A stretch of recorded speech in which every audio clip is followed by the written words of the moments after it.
Hi hello ನಮಸ್ಕಾರ friends, welcome back to Meghna's cooking channel. ಗೋಕುಲಾಷ್ಟಮಿಗೆ ಅಂತಲೇ ಕೃಷ್ಣನಿಗೆ ತುಂಬ ಪ್ರಿಯವಾದ ಈ ಕೊಬ್ಬರಿ ಲಡ್ಡುನ ಹೇಗೆ ಮಾಡೋದು ಅಂತ ಈ ವಿಡಿಯೋದಲ್ಲಿ ತೋರಿಸ್ಕೊಡ್ತಾ ಇದ್ದೀನಿ. ತುಂಬಾ ಈಸಿಯಾಗಿ ಮಾಡ್ಬೋದು. ಹಾಗೆ ಕೃಷ್ಣನಿಗೆ ತುಂಬ ಇಷ್ಟವಾಗಿರೋದ್ರಿಂದ ಕೃಷ್ಣ ಜನ್ಮಾಷ್ಟಮಿಗೆ ಈ ರೀತಿ ಲಡ್ಡು ಮಾಡಿಬಿಟ್ಟು ಪ್ರಸಾದನ ಮಾಡ್ಕೋಬೋದು.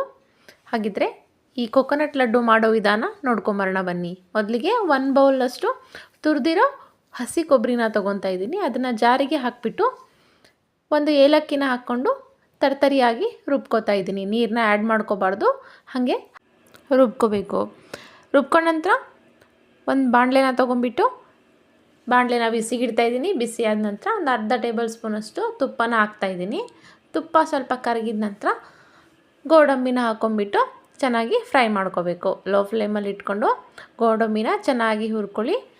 ಸೀದೋಗಬಾರ್ದು, ಸ್ವಲ್ಪ ಲೈಟ್ ಬ್ರೌನ್ ಕಲರ್ ಬರಬೇಕು, ಆ ರೀತಿ ಫ್ರೈ ಮಾಡ್ಕೊಳ್ಳಿ. ನಿಮಗೆ ಬೇರೆ ಯಾವುದಾದ್ರೂ ಡ್ರೈ ಫ್ರೂಟ್ಸ್ ಬೇಕು ಅಂದರೆ ಇನ್ನೂ ಆ್ಯಡ್ ಮಾಡ್ಕೋಬೋದು. ನಾನು ಕೊಬ್ಬರಿಗೆ ಈ ಗೋಡಂಬಿ ಮಾತ್ರ ಸೂಟ್ ಆಗುತ್ತೆ ಅಂತ ಇಷ್ಟೇ ಹಾಕ್ಕೊಂಡಿದ್ದೀನಿ.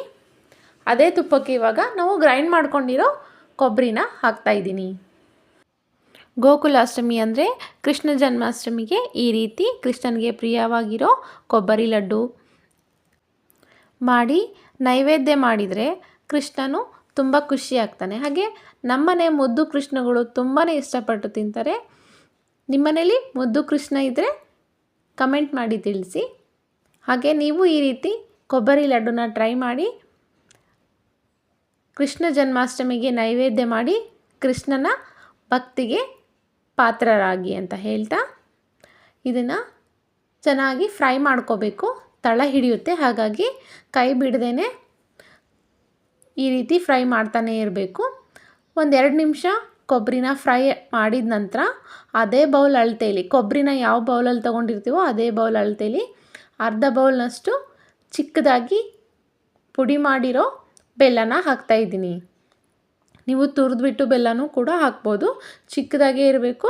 ಆ ಥರ ಪುಡಿಯಾಗಿರೋ ಬೆಲ್ಲ ತಗೊಂಡು ಆ್ಯಡ್ ಮಾಡಿಕೊಂಡು ಅದನ್ನು ಕೂಡ ಒಂದು 4-5 ನಿಮಿಷ ಚೆನ್ನಾಗಿ ಮಿಕ್ಸ್ ಮಾಡಬೇಕು. ಈ ಕೊಬ್ಬರಿ ಲಡ್ಡುಗೆ ಯಾವುದೇ ರೀತಿ ಪಾಕ ತೆಗಿತಾ ಇಲ್ಲ. ಪಾಕ ಇಲ್ಲದೇ ಈ ಕೊಬ್ಬರಿ ಲಡ್ಡನ್ನ ಹೇಗೆ ಮಾಡೋದು ಅಂತ ಈ ವಿಡಿಯೋದಲ್ಲಿ ತೋರಿಸ್ತಿದ್ದೀನಿ ನೋಡಿ. ಮುಂಚೆನೇ ಫ್ರೈ ಮಾಡಿಟ್ಕೊಂಡಿರೋ ಈ ಗೋಡಂಬಿನ ಕೂಡ ಆ್ಯಡ್ ಮಾಡಿಕೊಂಡು ಮತ್ತೆ 1 ನಿಮಿಷ ಮಿಕ್ಸ್ ಮಾಡಿಕೊಂಡ್ರೆ ಗ್ಯಾಸ್ನ ಆಫ್ ಮಾಡ್ಕೋಬೇಕು. ನಂತರ ಒಂದು ಪ್ಲೇಟ್ನ ತೊಗೊಂಬಿಟ್ಟು ಇದನ್ನು ಆರಲಿಕ್ಕೆ ಹಾಕ್ತಾಯಿದ್ದೀನಿ. ಇದು ಒಂದು 5-10 ನಿಮಿಷ ಚೆನ್ನಾಗಿ ತಣ್ಣಗಾಗಬೇಕು. ಯಾಕಂದರೆ ಬಿಸಿ ಇರಬೇಕಾದ್ರೇ ಉಂಡೆ ಕಟ್ಟೋಕ್ಕಾಗಲ್ಲ. ಹಾಗಾಗಿ ಒಂದು 10 ನಿಮಿಷ ಆರ್ಕೊಂಡ್ಬಿಟ್ರೆ ಚೆನ್ನಾಗಿ ಉಂಡೆ ಕಟ್ಬೋದು. ನೋಡಿ, ಈ ರೀತಿ ಸ್ಮಾಲ್ ಪೋರ್ಷನ್ನ ತೊಗೊಂಡ್ಬಿಟ್ಟು ನೀಟಾಗಿ ಪ್ರೆಸ್ ಮಾಡಿ ಉಂಡೆ ಕಟ್ಬಿಟ್ಟು 2 ಕೈಯಿಂದ ಹೀಗೆ ಒಂದು ಸಾರಿ ರೋಲ್ ಮಾಡಿಬಿಟ್ರೆ ಉಂಡೆಗೆ ಒಳ್ಳೆ ಶೈನಿಂಗ್ ಬರುತ್ತೆ. ನಿಮಗೂ ಈ ರೆಸಿಪಿ ಇಷ್ಟ ಆಗಿದೆ ಅನ್ಕೋತೀನಿ. ಇಷ್ಟವಾದರೆ ಲೈಕ್ ಮಾಡಿ, ಶೇರ್ ಮಾಡಿ, ಸಬ್ಸ್ಕ್ರೈಬ್ ಮಾಡಿ. ಹಾಗೆ ಪಕ್ಕದಲ್ಲಿರೋ ಬೆಲ್ ಐಕನ್ನ ಪ್ರೆಸ್ ಮಾಡಿ ಈ ರೀತಿ ಉಂಡೆ ಕಟ್ಟಿ ಕೃಷ್ಣನಿಗೆ ನೈವೇದ್ಯ ಮಾಡಿ ಕೃಷ್ಣನ ಕೃಪೆಗೆ ಪಾತ್ರರಾಗಿ.